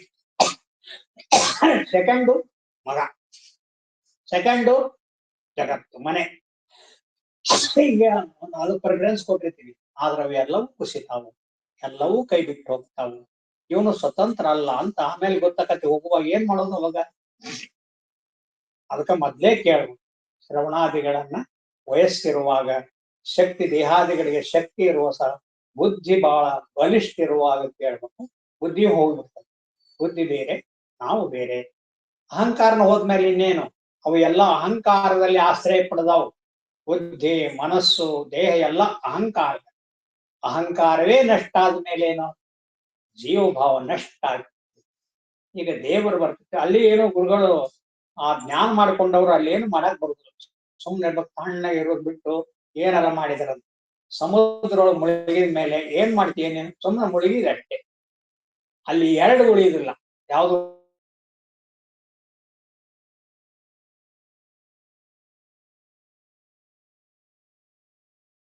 ಅಲ್ಲೆಲ್ಲಿ ಏನು ಭೇದ ಮಾಡಕ್ ಹೋಗದೇ ಇಲ್ಲ. ಅಲ್ಲಿ ಇವನಿಗೆ ಪ್ರಜ್ಞೆನೂ ಇಲ್ಲ, ಇವನಿಗೆ ಯೋಗ್ಯತೆನೂ ಇಲ್ಲ.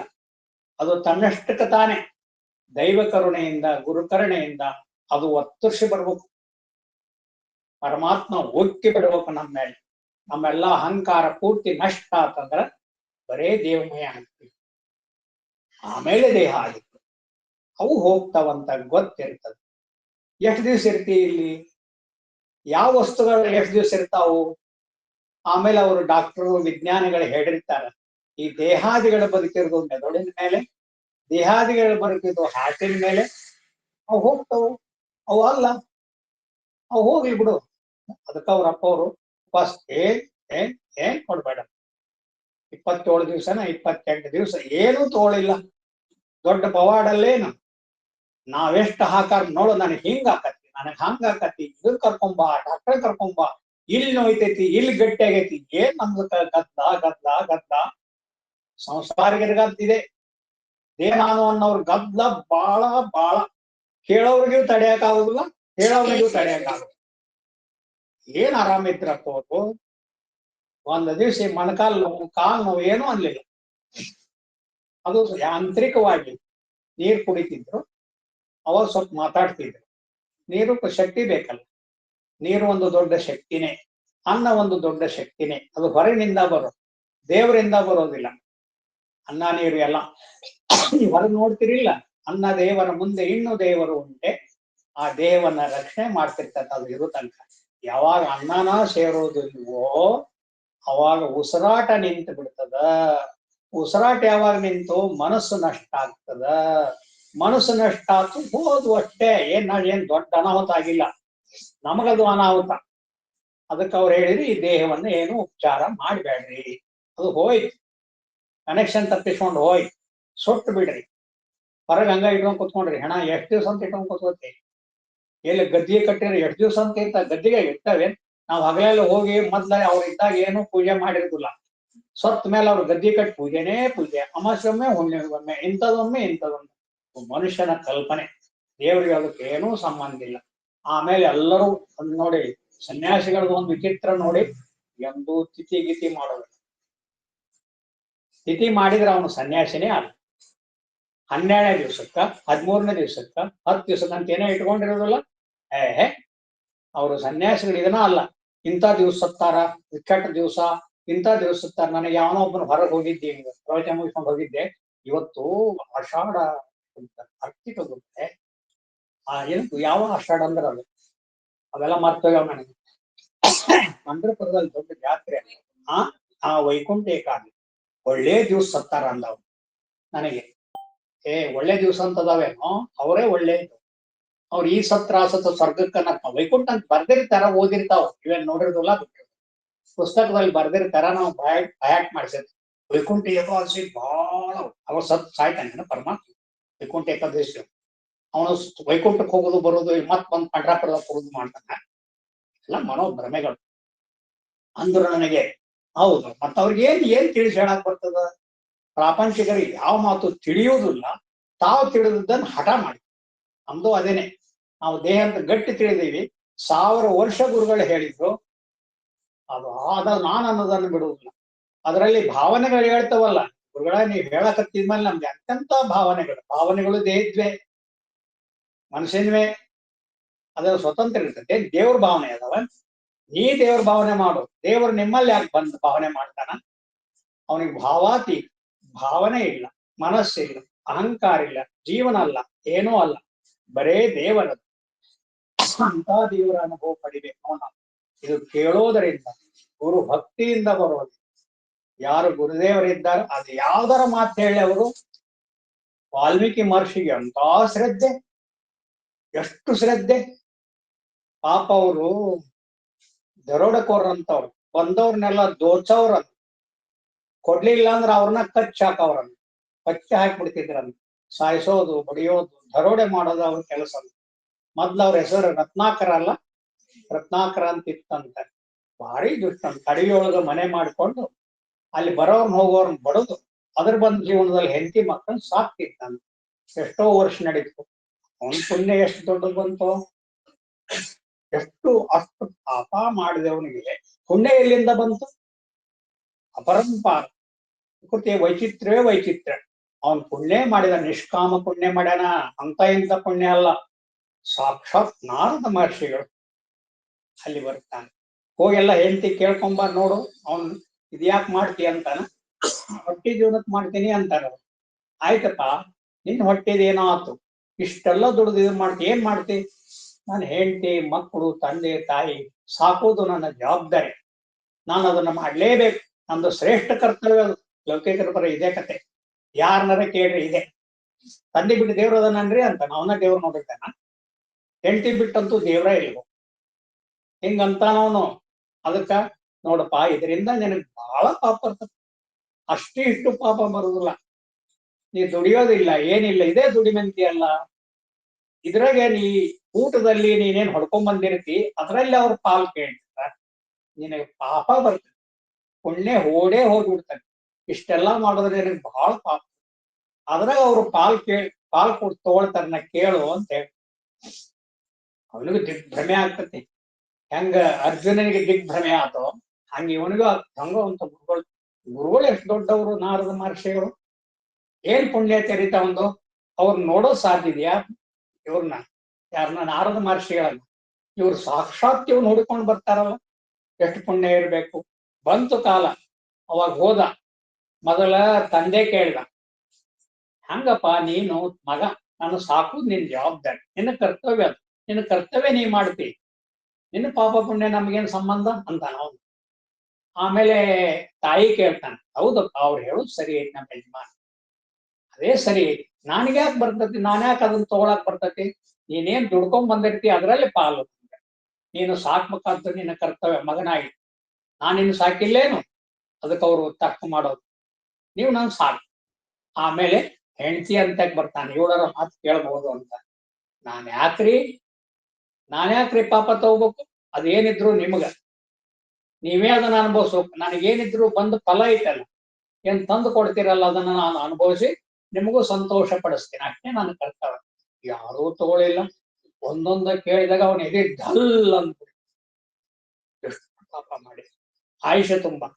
ಆ ಪಾಪನ ನಿವಾರಣೆ ಆಗುದಿಲ್ಲ ಅಂದ್ರೆ ಏನ್ ಜೀವನ? ಅವಾಗ ಓಡಿ ಬರ್ತಾನೆ.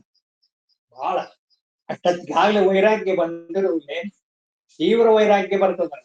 ನಾನು ಒಂಟಿ, ಎಲ್ಲಾ ನಾನೇ ಅನುಭವಿಸ್ಬೇಕು. ನನ್ನ ಪಾಪವನ್ನು ಎಷ್ಟು ಮಾಡಿ ನನಗ ಲೆಕ್ಕಿಲ್ಲ, ಇಷ್ಟು ನಾನೇ ಅನುಭವಿಸ್ಬೇಕಾಕತಿ ಅಂತ ಹೇಳಿ ಮತ್ತ ನಾರದ ಮಹರ್ಷಿಗಳು ಬಂದು ಸಾಷ್ಟಾಂಗ ಮಾಡಿ ಹೇಳ್ತಾನ. ಇವ್ರು ಅಳಕತ್ತಿರ್ತಾನ ಆಗ್ಲೇ, ನನಗೆ ಯಾರೂ ತಗೊಳುದಿಲ್ಲ, ನೋಡು ನೀ ಮಾಡಿದ ಕರ್ಮ ಯಾರೂ ತಗೊಳುದಿಲ್ಲ, ಅದಕ್ಕೆ ಅದು ಇಷ್ಟು ನಷ್ಟ ಆಗ್ಬೇಕಂದ್ರೆ ಏನ್ ಮಾಡ್ಬೇಕು ಅಂತ ಕೇಳ್ತಾನೆ.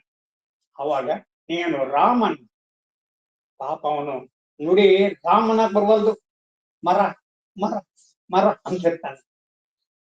ಅದನ್ನ ನೀನು ತಪಸ್ ಮಾಡು, ಇನ್ನು ಅದನ್ನ ಬಿಟ್ಟು ಏನೂ ಇಲ್ಲ ನಿನಗ, ಯಾವ ಪಾಪ ಇಲ್ಲ ಪುಣ್ಯ ಇಲ್ಲ, ಎಲ್ಲವನ್ನ ನಷ್ಟ ಮಾಡ್ತತಿ ರಾಮ ರಾಮ ರಾಮ. ನಾನ ಅದಕ್ಕೆ ಹೋಗುದು ಬಂದ್ ಬರೇ ಅದನ್ನೇ ಮಾಡೋದು. ಈಗ ಆಯುಷ್ಯ ತುಂಬಾ ಎಷ್ಟೋ ವರ್ಷ ಮಾಡಿದ್ದಂತ. ಮಾಡಿದ ತಕ್ಷಣ ಎಷ್ಟು ಕಟುಕ ಇದ್ನಲ್ಲ ಇವನು. ಒಂದ್ ದಿವಸವೇನ ಕ್ರೌಂಚ ಪಕ್ಷಿಗಳು ಪಾಪ ಇದನ್ ಮಾಡ್ತಿದ್ವು ಅಂತ ಬಹಳ ಆನಂದವಾಗಿದ್ರಂತ. ಅಷ್ಟೊತ್ತಿಗೆ ಬೇಡ ಬಂದದಕ್ಕ ಬಾಣ ಬಿಟ್ಟು ಕೂಡಿ ಅದು ಅದನ್ನ ಹೇಳ್ಕೊಂಡು ಹತ್ಕೊಂತ ಬಿತ್ತನ. ಇವನ್ ಅಳಕತ್ತಿದ, ಎಷ್ಟು ಕ್ರೂರ ಇದ್ನಲ್ಲ ಅಲ್ಲಿ ಅಳಕಟ್ಬಿಟ್ಟ. ಅದನ್ನ ನೋಡಿ ಎಷ್ಟು ಕ್ರೂರ ಪ್ರಪಂಚ ಇದು. ಅವಾಗ್ಲೇ ಅವನ ಇದರಿಂದ ರಾಮಾಯಣದ ಮೊದಲೇ ಸ್ಟೋಕ್ ಹೊರಗೆ ಬಂತು ಅಂತ ಹೇಳ್ತಾನೆ. ಮುಂದೆ ರಾಮಾಯಣ ಆಗುದು, ಈಗಾಗಿಲ್ಲ.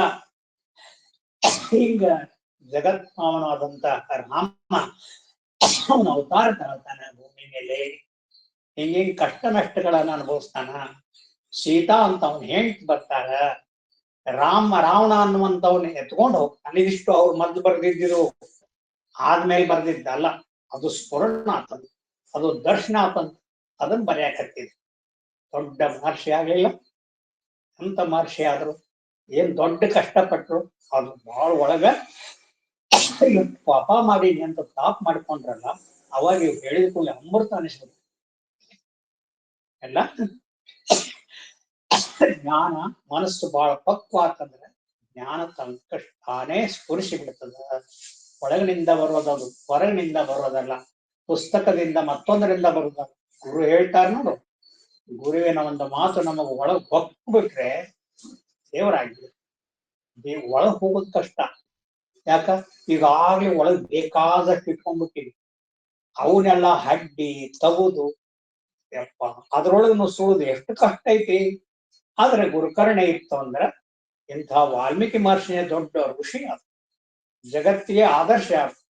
ನಾವು ಅದಾತಂದ್ರ ಮತ್ ನೀವು ಹೊರಗಿಂದ ನೋಡ್ಬೇಡ. ಋಷಿ ಅನ್ನೋದು ಹೊರಗಿಂದ ಆತ್ಮವಸ್ತುವಿನ ಅನುಭವ, ಒಳಗಿಂದಲ್ಲ, ಹೊರಗಿಂದಲ್ಲ. ಈಗ ನಾ ಋಷಿ ಅಂತ ಹೊರಗಿನಿಂದ ಸೋಗ್ ಹಾಕಿದ್ರೆ ಋಷಿ ಆಗ್ತೇನೆ, ಒಳಗ ಋತದರ್ಶನ ಆಗತ್ತೆ. ರಮಣ ಮಹರ್ಷಿಗಳು ಹೇಳ್ತಾರೆ, ಋತದರ್ಶನವೇ ಋಷಿ. ಯಾರು ಋತದರ್ಶನ ಅಂದ್ರೆ ಸತ್ಯ ದರ್ಶನ, ಅದು ಒಂದೇ ಸತ್ಯವಾಗಿರೋದು. ಅದಕ್ಕ ಸತ್ಪದ ಅಂತ ಕರೀತಾರೆ. ಗೊತ್ತ ಅಂತ ಅನುಭವ ಇದರಲ್ಲಿ ಹೇಳ್ಯಾರ. ಸತ್ರು ನಿಮ್ಗಾಗ್ಲೇ ಇದೆ, ಕಷ್ಟ ಪಡಬೇಡ್ರಿ. ಇವನ್ ಸರ್ಸಕ್ ಕಷ್ಟಪಡಿ. ಯಾವ್ಯಾವ್ದ್ರ ಮೇಲೆ ನಿಮ್ಗೆ ಅಭಿಮಾನ ಐತೋ ಅವನ್ ತೆಗೀರಿ. ಬಹಳ ದೊಡ್ಡ ಅಭಿಮಾನ ಇರುವುದು ದೇಹದ ಮೇಲೆ, ಬುದ್ಧಿ ಮೇಲೆ, ಅಹಂಕಾರದ ಮೇಲೆ. ಅಹಂಕಾರವೇ ಇದರ ಮೇಲೆಲ್ಲ ಹರಡಿಕೊಂಡೈತಿ. ನಮ್ಮ ಜೀವನ ಅಹಂಕಾರದಿಂದ ಪ್ರಾರಂಭ ಆಗ್ತದೆ. ಯಾವಾಗ ಆ ಸತ್ಯ ವಸ್ತುವನ್ನು ಅನುಭವಿಸಿದ್ರ ಅಹಂಕಾರದ ಕನೆಕ್ಷನ್ ಪೂರ್ತಿ ತಪ್ಪು ಹೋಗುದಂದ್ರ ಅಹಂಕಾರವೇ ನಾಶ ಆಯ್ತು. ಯಾವಾಗ ಅಹಂಕಾರ ನಾಶ ಆಗುವ ಅವಾಗ ಈ ದೇಹ ಮನಸ್ಸು ಎಲ್ಲವೂ ಆತ್ಮನೂ ಆಗ್ತಾವ. ಆಮೇಲೆ ಅವು ಹೋಗ್ತಾವೆ. ಯಾಕೆ? ಅವು ಸ್ವರ್ಗ್ತಾವು, ಸೊಕ್ತಾವು, ಪ್ರಾಕೃತಿಕ ಇರೋದ್ರಿಂದ. ಯಾರು ಒಂದು 1000 ವರ್ಷದಿಂದ ಹೇಳ್ತಿರ್ತಾರ, 1000 ವರ್ಷದಿಂದ ಅವ್ರು ನೋಡ್ತೀರ. ಇನ್ನೊಂದೈತೆ ಅದು ಸೂಕ್ಷ್ಮತೆಗಳು ಹಂಗ ಇರ್ತಾರ ಅಂತಾರಲ್ಲ, ಅದು ಬೇರೆ, ಇದು ಬೇರೆ. ಜೀವನ್ಮುಕ್ತರಾಗಿ ಬಿಡ್ತೇವೆ. ಹ ಮತ್ ನಾಳೆ ನೋಡೋಣ.